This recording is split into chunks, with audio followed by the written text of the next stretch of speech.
시편 136편 10절로 16절까지 말씀 제가 봉독해 올려드리도록 하겠습니다. 애굽의 장자를 치신 이에게 감사하라. 그 인자하심이 영원함이로다. 이스라엘을 그들 중에서 인도하여 내신 이에게 감사하라. 그 인자하심이 영원함이로다. 강한 손과 펴신 팔로 인도하여 내신 이에게 감사하라. 그 인자하심이 영원함이로다. 홍해를 가르신 이에게 감사하라. 그 인자하심이 영원함이로다. 이스라엘을 그 가운데로 통과하게 하신 이에게 감사하라. 그 인자하심이 영원함이로다. 바로와 그의 군대를 홍해에 엎드러뜨리신 이에게 감사하라. 그 인자하심이 영원함이로다. 그의 백성을 인도하여 광야를 통과하게 하신 이에게 감사하라. 그 인자하심이 영원함이로다. 아멘. 우리가 믿음의 길을 걸어가면서 하나님의 일들 가운데에 가장 부딪힘이 되는 것 중에 하나가 바로 무엇이냐? 하나님의 은혜를 받은 자답게 우리는 살고 싶은데 그 은혜라는 것이 또한 우리의 어떤 인생의 성공과 인생의 건강과 우리의 인생의 어떤 누리고자 하는 그 일들이 이루어지는 것, 이것을 누리며 살아가기를 우리가 바라고 원하는 마음 가운데에 이제 주님을 내가 믿음으로 영접하면 그 모든 문제들이 다 해결되어지고 더 이상 가슴 아파하거나 더 이상 힘들어지거나 더 이상 고민하는 일들이 생기지 않는 그런 날들만을 우리가 생각하며 나아가는데, 정작 믿음의 길을 걸어갈 때에 하나님 앞에 부르짖으며 하나님 고통스럽습니다, 하나님 괴롭습니다, 하나님 이 문제를 해결하기 원합니다, 부르짖음에도 불구하고 그 기도에 응답하지 않은 것 같은 그 하나님의 모습을 바라볼 때에 우리는 참 힘들어하고 지쳐할 때가 참 많이 있어요. 등대교회에서도 우리가 기도하며 특별히 질고를 위하여 가장 또 우리 마음 가운데 마음이 아팠던 것처럼 그 윤경선 집사님의 어떤 질고를 위하여 기도하며 나갔음에도 불구하고 장례 예식을 치러 나갔을 때에 무너졌던 마음들이 참 많이 있었던 것 같아요. 저도 마찬가지였습니다. 왜 하나님 안 들어주실까? 그 누구보다도 열심히 하나님 앞에 충성하며 열심으로 나아가게 되는 그 발걸음 위에 마치 다비다가 그 과부들의 어떤 모습을 통하여 베드로를 통하여 살아나신 것처럼 하나님께서 그 모든 질거를 고쳐주실 것을 믿고 기도했음에도 불구하고 데려가셨을 때에 무너짐의 마음이 생길 수밖에 없는 거예요. 하나님이 왜 이러셨을까? 왜 고쳐주지 않았을까? 하는 의구심이 나타나는 것은 우리의 생각과 우리의 계획대로 되지 않을 때에 우리는 그런 마음들을 품게 되더라는 거예요. 전혀 생각하지 못했던, 그런데 하나님 앞에 기도했더니 하나님이 이렇게 해결해 주셨습니다. 우린 그런 말들에 너무 익숙해지다 보니까 그런 것들만이 하나님의 역사고 그런 기도를 들어주신 하나님의 능력이, 그 사람의 믿음이 온전했기 때문에 하나님이 역사하셨더라고 우린 생각할 때가 참 많이 있다라는 거예요. 그러나 성경을 묵상하고 다시 그 말씀을 깨닫게 되면서 깨달아지는 것이 바로 무엇이냐?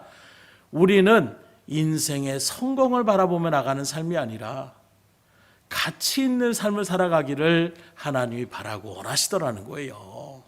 이 세상의 어떤 일들 가운데 야 대단하다, 정말 믿음하다, 이게 아니라 우리가 그 영혼들을 살리며 나아가는 우리의 미련한 발걸음으로 한 영혼 한 영혼들을 구원의 자리 가운데 인도하며 나아가는 그 일들 속에서 나의 물질의 어떤 부족함이 생기고 내 어떤 건강한 문제가 생겨도 그 한 영혼을 마음에 품고 긍휼히 여기며 구원의 자리 가운데 인도하 나가는 이 삶이 정말로 하나님이 바라보시는 가치 있는 삶인 것임을 우리에게 알려주시더라는 것입니다.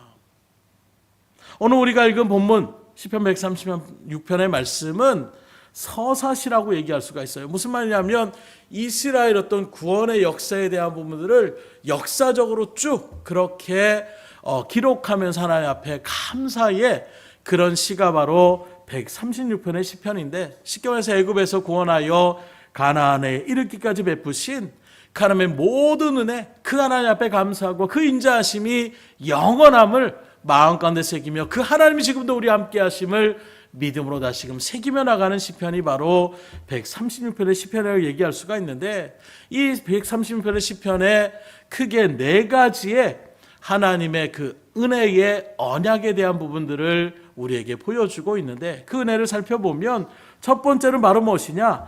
하나님께서 이스라엘 백성들을 구원하기로 선택하셨다라는 거예요.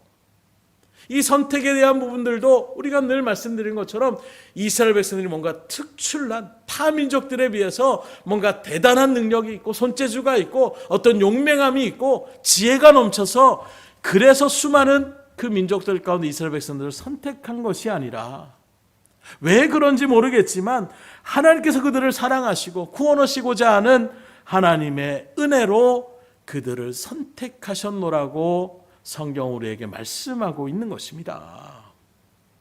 그러므로 이 선택의 기초를 바라볼 때에 이스라엘의 어떤 뛰어난 민족성으로 그들이 선택받은 것이 아니라 전적인 하나님의 은혜와 사랑으로 그렇게 선택받았기 때문에 400년이 넘는 찌든 종들의 어떤 노예의 그 큰 성 가운데 이제 찌들어 있는, 우리는 그냥 애굽 사람들의 짐승처럼 취급받아도 우리는 아무런 그렇게 취급하는 건 당연하다라고 생각했던 이 백성들을 하나님은 구원하여 주신 것입니다. 오늘 우리도 마찬가지예요. 우리가 특출나고 저 사람은 저래서 안 됩니다 하나님. 우리가 가끔마다 전도하며 나갈 때에 우리의 가치관과 우리의 생각으로 이 사람은 이래서 안 되고 저 사람은 저래서 안 되고 저런 사람은 구원받으면 안 되고 우리 마음대로 잣대를 나눌 때가 있어요. 그러나 하나님의 선택은 우리의 기준이 아닙니다. 전적인 하나님의 사랑의 선택으로, 그 선택의 은혜 가운데에 여러분들이 이렇게 이 자리 가운데에 불러주심도, 하나님의 구원의 백성, 구원의 자를 삼아주심도 전적인 하나님의 은혜임을 믿으시기를 주임으로 축원합니다. 그래서 어떤 분들을 바라보게 되면 특별히 목회 일들 가운데 마찬가지예요. 참 저분은 대단하시다, 정말로 영적으로 뛰어나시다 하는 분들이 있습니다. 그럼에도 불구하고 어떤 목회의 사역적인 부분들 가운데에 풀려지지 않는 모습들을 바라보면서 상대적으로 나는 부족한데 연약한데, 그럼에도 불구하고 하나님의 일들 가운데에 얼마든지 나아갈 수 있는 이런 은혜를 베풀어 주신 것을 다시금 생각할 때가 있어요. 그건 하나님의 전적인 선택에 대한 문제이지, 그렇기 때문에 그렇게 선택받는 우리들도 다른 사람들을 비판하거나 판단하는 것을 하지 말라라고 하는 말씀하고 있는 거예요. 야, 너도 은혜로 그렇게 선택받았으면서 마치 나는 대단한 인물인 양, 나는 이제 하나님의 백성이 됐으니까 딴 사람들을 갖다 마음껏 그렇게 비판하고 판단해도 되는 것이냐 착각하지 말라라는 거예요. 그 모든 것은 하나님께 달려있다라는 것입니다. 그 하나님의 선택에 감사할 수 있기를 주임으로 축원합니다. 두 번째로 그 일들 가운데 하나님께서는 그들을 그렇게 구원해 주신 것만으로 끝나는 것이 아니라 광야의 그 40년의 생활, 더 정확하게 얘기하면 그들이 약속했던 그 가나안 땅에 이르기까지 보호하여 주심이 두 번째 하나님의 은혜였다라는 거예요. 역사를 바라보게 되면 오늘 말씀에도 등장하는 것처럼 뒤에 나타나는 그 17절부터의 말씀에도 그런 말씀들이 있는데, 그 시대의 가장 강력한 왕국이었던 애굽에서부터 시작해서 그 40년의 강할 가운데에 이스라엘 백성들 가운데에 수많은 위대한 강력한 왕들, 민족들을 그들이 만나게 됩니다. 바락이나 시온이나 옥이나 이런 여러 가지 모압, 아말렉, 수많은 호전적인 민족들에게 수많은 어떤 일들 가운데 강력한 힘을 자랑하는 그런 왕들을 만나게 되는데, 그들 가운데 비춰졌던 이스라엘 백성들의 모습은 그냥 유랑자에 불과한 거예요. 야, 광야로 나와가지고 저렇게 헤매다가 다 죽겠구나, 그냥 무가치한 아무것도 아닌 그런 존재들로 언제든지 우리가 희롱하고 언제든지 우리가 괴롭히면 괴롭힘을 당할 수밖에 없는 그 정도의 민족으로 그들은 이스라엘 백성들을 바라봤던 것입니다. 그러나 오히려 이스라엘 백성들은 멸망당하지 않고 오히려 그들을 괴롭히고 해하려고 하는 많은 나라들을 쳐부수고 이겨내셨던 것, 그 모든 것들 또한 이스라엘 백성들의 어떤 강한 군사력과 능력이 아니었다라는 거예요. 하나님의 보호하심의 그 역사가 있기 때문에 나그네처럼 유랑자로처럼 보였던 그 이스라엘 백성들을 누구도 파멸시킬 수 없었고, 오히려 하나님의 보호하신 가운데 그들을 힘들게 했던 족속들이 여러 가지 일들 가운데 곤란한 지경에 놓여졌던 것을 성경 우리에게 보여주고 있습니다. 이것이 바로 두 번째 그들에게 베푸신 하나님의 은혜라는 거예요. 세 번째는 하나님의 인도하심입니다. 곧 그들을 애굽에서 광야로 이끌어내신 이후에 하나님은 그 약속의 가나안 땅, 젖과 꿀이 흐르는 땅으로 인도하여 이르시기까지 이스라엘 백성들을 내버려 둔 것이 아니에요. 야, 이렇게 가서 저쪽으로 가고 이런 일들 가운데 따라가라. 이게 아니라 매일같이 하나님께서는 구름 기둥과 불 기둥으로 그들의 갈 길을 인도하여 주시는 거예요. 이 구름 기둥과 불 기둥도 마찬가지입니다.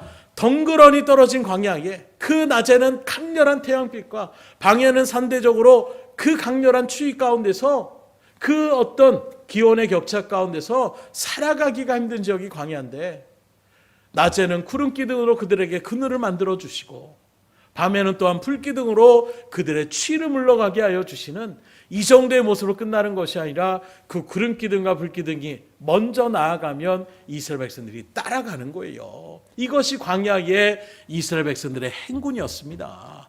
이 모든 일들 가운데에 이스라엘 백성들은 뭘 생각합니까? 계속해서 보여주는 구름 기둥과 불 기둥을 바라보며 능력의 하나님이 우리와 함께 하신다, 우리를 인도하신다. 그러기에 그들은 걱정 없이 주님만을 따라가며 나아갈 수 있는 그 믿음의 자리 가운데만 서면 결코 해를 당하지 않는 그런 길을 걸어가도록 인도하여 주셨다라는 거예요. 이것이 바로 하나님이 이스라엘 백성들에게 베풀어 주신 세 번째 은혜라고 얘기할 수가 있고, 마지막 은혜는 바로 무엇이냐? 그렇게 보호하신가 인도하신만도 감당할 일인데 더 나아가 그들의 필요를 공급해 주시는 은혜를 베풀어 주시더라는 거예요. 그래서 그 광야의 일들 가운데 그냥 그늘만 불기둥만 있으면 되는 것이 아닙니다. 의식주에 대한 문제가 다 해결이 돼야 우리는 인생을 살아갈 수가 있는 거예요. 주거에 대한 문제가 해결됐다고 해서 끝난 것이 아닙니다. 먹고 입고 나가는 문제도 우리 가운데 필요한데, 그 필요한 부분들, 물이 필요할 때 반석에서 물을 터쳐 나오십니다. 그들에게 매일같이 일용할 양식은 하늘의 만나, 그 조상들이 그동안 먹지 못했던 그 신비한 하나님의 만나를 내려주셔서 그들의 배고픔을 주님께서 물러가게 하여 주십니다. 그것뿐만이 아니에요. 40년의 그 광야길 가운데에 그들의 옷이 헤어지지 않았다고, 그들의 신발이 닳지 않았다고 얘기하고 있어요. 요즘 신발 가격들이 어마무시합니다. 옷 가격도 마찬가지고, 그런 모습에서 아무리 좋은 신발, 튼튼한 신발을 사더라도 구두와 같이 가죽으로, 또 밑에 정말 딱딱한 그런 것들을 덧댄 신발들도 계속해서 그 신발을 신다면 어떻게 됩니까? 내가 힘을 많이 가하는 데부터 닳아버리기 시작하더라는 거예요. 그래서 밑창을 바라보게 되면 어느 순간에 밑창이 한쪽 면이 그렇게 닳아 없어지게 되는 모습들이 있습니다. 그 이스라엘의 그 고대 시대 가운데서 그런 신발 정도가 아니에요. 그냥 가죽이나 또 샌들과 같이 그 정도의 어떤 모습 가운데 나오는 그 신발이 끊어지지 않고 헤어지지 않았다는 것 자체만으로도 이건 놀라운 하나님의 공급의 역사임을 우리가 바라볼 수가 있는 것입니다. 그리함으로 이스라엘 백성들이 그 정말로 험난한 광야의 생활 속에서도 처음 선택부터 마지막 그 약속의 젖과 끓이는 가나안 땅에 이르기는 순간까지 자신의 힘과 능력으로 간 것이 아니라 오직 하나님이 선택하시고 보호하시며 인도하시고 공급해 주시는 그 하나님의 은총과 은혜 가운데서 주의 일들 가운데 그들이 가나안 땅에 들어가게 되었음을 분명하게 증거하고 있는 거예요. 그런데 여기서 우리가 생각해 볼 수 있는 것이 있습니다. 어떤 분이 그런 의구심을 나타내는 거예요. 아니 근데 왜 굳이 광야를 가게 하십니까? 그 광야의 길도 빠르면 일주일, 늦어도 한 달이라는 그 시간이면 충분히 갈 수 있는 그 길을 갔다가 석 달, 넉 달, 물론 그 뒤에 40년의 세월은 불순종한 그들의 어떤 결과물이라고 할지라도 앞서도 애굽에서 그 가나안으로 바로 간 것이 아니라 먼 길로 그렇게 돌려서 가시는 하나님의 그 손길과 계획을 바라볼 수가 있는 것입니다. 오히려 가나안이 있는 쪽이 아니라 위쪽으로 홍해의 길로 인도하시는 하나님의 그 섭리를 어떻게 이해할 수가 있겠냐라는 거예요. 아니 그거보다 애초부터 애굽이란 나라가 얼마나 풍족한 도시입니까? 나일강이 흐르는 세계의 4대 강이라고 불려지는 그 끊임없는 나일강의 그 물이라는 것 아시는 것처럼 농사일들 가운데 가장 필요한 공급원이 물이에요. 그 물이 풍족했기 때문에 애굽이란 나라가 강성할 수가 있는 것입니다. 그러니 우리가 하나님의 일들 가운데 10가지의 재앙을 다 아실 거예요. 그 재앙의 일들로서 하나님이 작정하셔서 아예 그냥 이스라엘 그 애굽 군대들을 갖다가 그 자리에서 다 멸하시는 그런 일들 가운데서 말 그대로 그 땅을 이스라엘 백성들에게 줘도 되는 거잖아요. 그 풍족한 땅에서 그냥 애굽 사람들만 쫓아내고 이스라엘 백성들이 그 땅을 갖다가 다 실며 나가면 그게 더 좋지 않은 것이냐? 우리는 이렇게 생각할 수가 있지 않겠냐라는 것입니다. 그런데도 하나님은 굳이 이스라엘 백성들을 애굽에서 끄집어내시는 거예요. 그 안에서 살게 하시는 것이 아니라 그들을 끄집어내시고 굳이 가나안 땅까지, 그런데 그 가나안 땅까지 가는 광야의 여정의 길을 예비하시고 그 길을 걷도록 인도하시더라는 것입니다. 왜 그러셨을까? 왜 하나님은 이스라엘 백성들을 능히 구원해 줄 수 있는 그 큰 능력과 그 일들의 역사의 손길 가운데 그들을 애굽 땅에 머물게 하지 아니하시고 굳이 하나님은 그 이스라엘 백성들을 애굽에서 끌어내셔서 애굽과의 단절을 그렇게 나타나게 하시고 아무것도 없는 그 광야의 척박한 길을 걸어가게 하셨을까? 오늘 이 부분을 우리가 믿음 가운데 다시금 바라보고자 하는 것입니다. 왜냐하면 우리의 인생도 광야와 같은 인생 가운데 있기 때문이에요. 우리가 예수 그리스도를 믿고 구원받았을 때에 우리에게 드는 마음이 무엇입니까? 이제 예수님으로 인해 더 이상 우리의 삶 가운데에 서도에 말씀드린 것처럼 아무런 문제도 생기지 않고 하나님이 다 보호하시고 다 그 모든 일들을 해결해 주실 거라고 철석같이 믿는 이제 행복만이 우리 가운데 있다라는 그 마음으로 우리가 신앙을 출발했는데 우리가 생각한 것처럼 당장의 어떤 환경에 풍족함이 생기는 것이 아닙니다. 또 우리 가운데 칠고가 없는 것도 아니에요. 문제가 발생되지 않는 것도 아닙니다. 여전히 이 세상 속에서 오히려 우리가 그 일들 가운데 힘들고 지쳐있는 그런 삶을 살아가는 여정은 여전히 우리 가운데 펼쳐지고 있는 거예요. 그러나 한 가지가 변하게 되는 것입니다. 그게 바로 무엇이냐? 여전히 우리는 이 광야와 같은 이 세상 가운데 살아가고 있지만 더 이상 세상이 추구하는 세상의 성공과 세상의 물질과 세상의 어떤 행복들을 바라보고 그것으로 즐거워하고 그것으로 풍족해하며 그것을 만족하는 것이 아니라 이제는 하나님의 일들 가운데에 그런 세상을 나그네와 같이 여기며 정말로 우리를 위하여 예비해 놓으신 하나님의 나라를 소망할 수 있도록 믿음으로 이끌어 가시더라는 거예요. 이런 일들 가운데서 성경 우리에게 그래서 우리는 나그네와 같은 인생이다 이런 표현들을 많이 쓰고 있습니다. 그럼 나그네라는 것이 뭘 얘기하고 있습니까? 나그네는 자신이 가는 목적지가 있는 한 집을 짓지 않습니다. 왜요? 지어봤자 또 거기서 떠나가야 될 것이기 때문에 내가 정한 그 목적지에 이를 때까지 다른 곳에 그렇게 깊이 마음을 쓰지 않는 게 나그네예요. 잠시 머물러 쉬기는 할지라도 그 쉼이 끝나면 다시금 마음을 정비하고 또 여러 가지 삶의 일들을 정리해서 다시금 내가 목적한 그 목적지를 향하여 다른 박제나 나가는 것이 바로 나그네 인생이라고 얘기할 수가 있는 거예요. 이렇게 목적지에 도달할 때까지 자기가 가야 할 곳을 잊지 않는 사람이 나그네인 것처럼 오늘 저와 여러분들도 이 세상이 우리의 본향이 아니라고 성경은 말씀하고 있어요. 이 세상은 우리가 잠시 스쳐나가야 될 그런 곳이고 우리가 정말로 나타나야 될 목적은 하늘나라에 있으면 우리에게 알려주시는 것입니다. 그래서 이 세상의 일들 가운데서 광야의 길로 하나님은 우리를 인도하여 주시는 이유가 바로 무엇이냐? 하늘의 본향을 잊어버리지 않기 위해서요. 무슨 말이라고 하면 세상이 편해지면 어떻게 됩니까? 본향을 잃어버리더라는 거예요. 일리아드 오디세이라는 그런 어떤 소설 속에도 마찬가지입니다. 그 모든 일들 속에서도 율리시스라는 그 사람이 돌아오면서 어떻게 되느냐, 좋은 어떤 낙원 같은 그런 곳에 머물게 되면 자기의 고향으로 갔던 그 발걸음 가운데서 그냥 거기서 세워라 내워라 하면서 그냥 머물러 있는 거예요. 왜요? 그냥 살만하다는 것입니다. 그래서 어찌 보면 하나님은 애국과 같은 풍족한 그 땅 가운데 이스라엘 백성들이 있다라면 그들이 하나님을 섬기는 일들 가운데에 하나님을 바라보지 않은 그 믿음의 자리에 서지 못할 것을 뻔히 알고 계시는 것입니다. 왜요? 굳이 하나님 필요 없거든요. 나일강이 있는데, 농사 짓는데 막 이모작식 하고 있는데, 풍성함이 있는데 굳이 하나님, 내가 내 삶이 만족한데 하나님 뭐하러 찾습니까? 이 인간의 죄악성을 알기 때문에 하나님은 그들을 광야로 끌어내시는 거예요.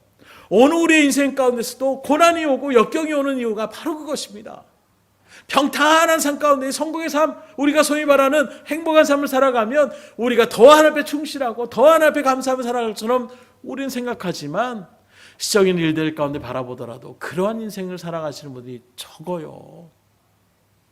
물론 그 풍족함의 은혜, 하나님이 주시는 은혜 가운데서 이 세상에서 복을 누리며 앞에 감사하며 나가는 그런 손길들도 있지만 그 마음을 잊어버리게 되는 것이 우리의 죄성이더라는 거예요. 그래서 하나님은 오히려 척박한 광야의 길을 걸어가는, 또 우리가 이 인생이라는 광야의 길 가운데 나그네 인생을 걸어가게 하셔서 세상은 살만한 곳이 아니구나, 이 세상이 나의 소망이 될 수 없는 것이구나, 이 세상은 이렇게 고민이 많고 이렇게 고통이 많고 이렇게 아픔들이 많은 것이 이 세상이구나, 이 세상으로는 내가 만족의 삶을 살아갈 수 없구나, 자연스럽게 그 마음이 있을 때에 어디를 향하게 됩니까?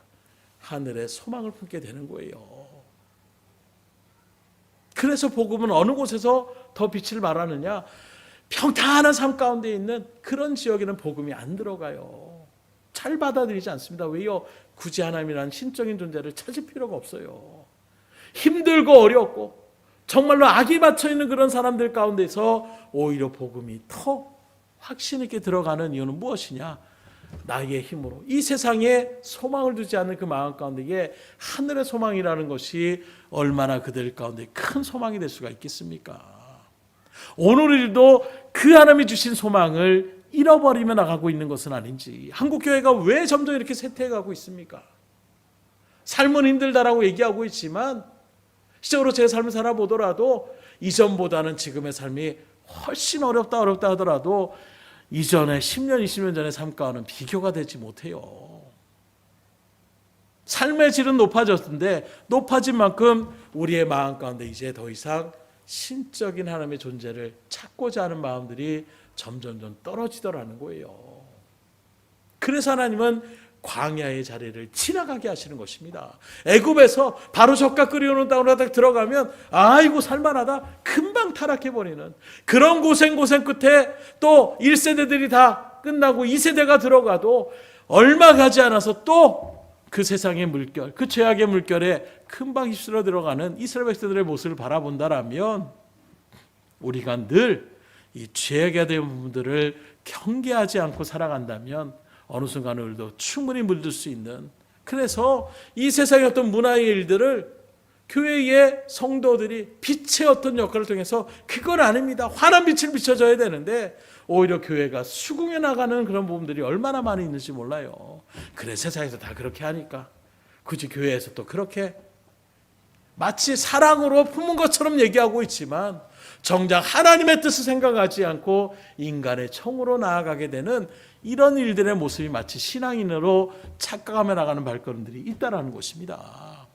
그래서 하나님은 이스라엘 백성들을 광야길로 인도하시는 거예요. 그리고 광야의 길을 통하여 하나님의 놀라우신 인자하심을 주변에 있는 민족들에게 환히 드러내기를 바라고 원하시는 하나님의 놀라운 계획의 뜻이 있는 것입니다. 오늘 우리들에게 마찬가지예요. 믿음의 길을 걸어가지만 말씀에 바라보듯이 내가 세상 끝날까지 너희와 항상 있겠다는 약속의 말씀을 바라볼 때에 우리가 걸어가는 그 모든 일들, 즐거울 때에도 슬플 때에도 괴로울 때에도 힘들 때에도 주님은 항상 우리 곁에 있고 항상 우리와 함께 하시지만 그 일들 속에서 우리가 걸어온 그 인생의 길을 걸어가다 보면 늘 풍족함으로 넉넉함으로 있는 것이 아니라 부족함도 있고 괴로움도 있고 어려움의 생활도 있다라는 거예요. 주님이 잠깐 떠나셔서 그런 것입니까? 아니에요. 모래 위에 발자국이라는 그 어떤 시나 그 찬양의 가사에도 바라보는 것처럼 오히려 힘들고 지쳐있을 때 우리 주님은 우리를 떠나가신 것이 아니라 우리를 안고 업고 가셨더라고 말씀하고 있지 않습니까? 주님은 우리를 떠나지 않아요. 그 말은 건 무엇입니까? 주님이 있어도 우리가 걸어가는 인생의 길의 가운데에 아픔도 있는 거예요. 사랑하는 사람들과의 이별도 있는 것이고 물질의 어떤 어려움을 당하는 일들 가운데에 고심에 찰 때도 있는 것입니다. 내가 바라고 원하지 않았던 사고를 우리가 만날 때도 있는 거예요. 그런데 그런 질병의 일들 가운데서 우리는 오히려 감사로 고백하는 믿음의 사람으로 세워주시더라는 거예요.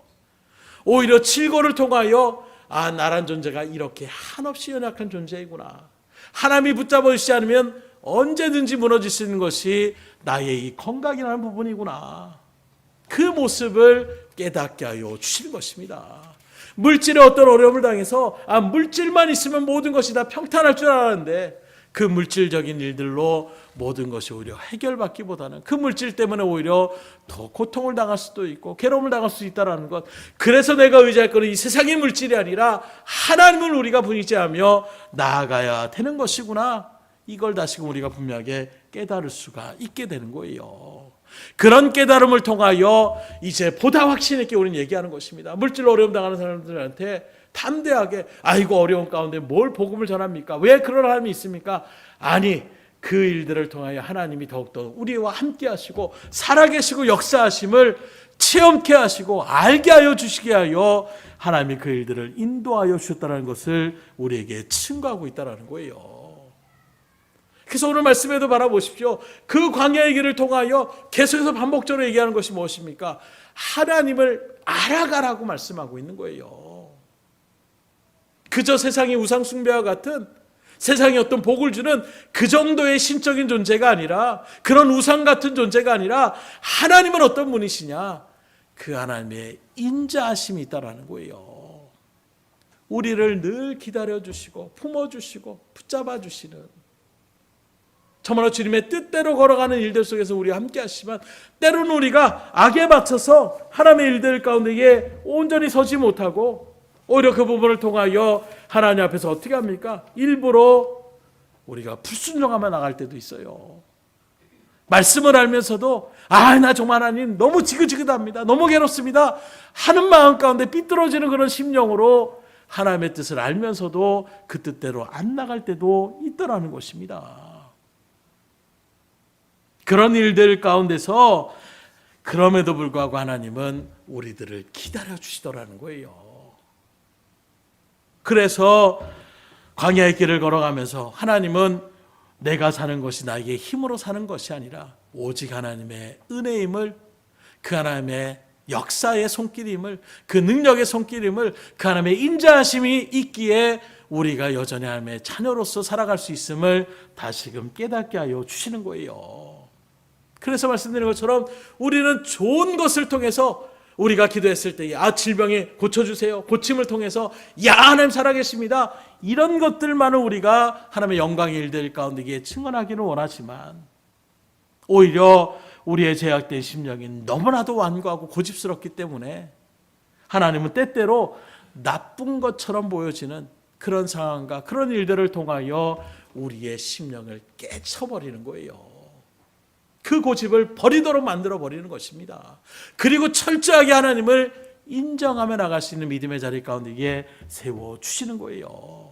나아가 나그네와 같은 인생의 길을 통하여 우리는 혼자 나는 이 길을 걸어가는구나. 누구도 날 도와주지 않는구나 하는 그 외로움, 그 고난과 시련 속에서 우리를 여전히 붙들어 계시고 여전히 나와 함께 하시고 여전히 나를 위로하시고 나를 이끌어 가시고 보호하시고 인도하시는 하나님의 손길을 그 순간 깨닫게 하여 주시더라는 거예요. 그래서 남편도 다 소용없습니다. 아내도 소용없습니다. 가족도 자녀도 다 너무나도 극한의 어떤 외로움 가운데 있을 때에 그때 한 줄기 빛처럼 하나님이 내가 너와 함께 있다는 그 말씀에 완전히 그 마음이 무너져서 하나님 내가 주님 말을 위해 살아가겠습니다 하는 이런 믿음의 간증들을 우리가 바라볼 수가 있는 것입니다. 왜 이렇게 하나님은 우리에게 광야의 길을 걸어가느냐? 마치 어린아이가 성수의 길을 걸어갈 때요. 요즘 우리 아이들은 이제 점점점 성장해 가면서 이제 공부하며 나가는 것을 끝나는 것이 아니라 이제는 직업의 전선에 이제 맛을 보지 나가는 우리 아들도 있는데 힘들어하는 거예요. 그때마다 얘기합니다. 야, 세상이 그렇게 쉽지 않지. 픽 웃어요. 쉽지 않아. 그리고 인정을 합니다. 점점 그 삶이 왜요? 공부 하나만 바라보는 것이 아니라 더 다양한 사람들을 만나게 되고 뭐 친구 정도가 아니라 치열한 어떤 알력과 이런 일들의 모습들이 펼쳐져 있는 이 세상의 일들을 살아갈 때에 뭐 육체적인 그런 일들뿐만 아니라 정신적인 스트레스를 얼마나 많이 받고 있습니까? 그런 일들의 모습들에 세상의 일들에 우린 지쳐갈 수밖에 없는 거예요. 그러나 그런 일들을 하나하나 이겨나가면서 이제는 넉넉한 마음으로 사람들을 포용할 줄도 알고 이해할 줄도 알고 세워줄 수 있는 이런 인들의 자리 가운데 설 수 있는, 그래서 이제 자녀들이 또 어린아이들을 바라볼 때에 그들의 어떤 아픔들을 이해하면서 괜찮아, 충분히 할 수 있어, 야, 다 겪는 거야, 이겨낼 수 있어 라고 위로하며 나갈 수 있는, 실적인 어떤 조언을 할 수 있는 나가는 그런 조언자의 역할을 감당할 수 있도록 우리가 광야의 길을 걸어도 마찬가지예요. 그래서 가끔 그런 얘기들을 많이 할 때가 있어요. 아, 집사님이기 때문에 또는 권사님이기 때문에 또는 성도님이기 때문에 그래서 그 길을 통해서 하나님의 은혜가 무엇이고 그 어려운 사람들을 대할 때에 그 손길을 통하여 분명한 믿음으로 확증하며 하나님은 지금도 붙잡고 계십니다, 살아계십니다라고 그 영혼들을 세워주며 나갈 수 있는, 위로하며 권면하며 나갈 수 있는 은혜의 사람으로 세워주시고자 하나님께서 그 고난의 길을 허락하여 주신 걸로 생각합니다 라고 제가 말씀드릴 때가 참 많이 있어요. 제가 살아보니까 그렇더라고요. 사람이라는 것이 겪지 않았던 것을 갖다 이야기하는 것이 참 쉽지 않습니다. 말을 하면서도 공허한 메아리처럼 느낄 때가 있어요. 그러나 내가 실제로 겪었던 일들을 얘기할 때는 자신감이 넘칩니다. 막 이것저것 그 감정의 변화와 이런 것들을 다 그냥 세세하게 설명해 나가서, 왜요? 내가 직접 체험하고 경험했던 것은 그만큼 힘이 넘칠 수밖에 없는 거예요.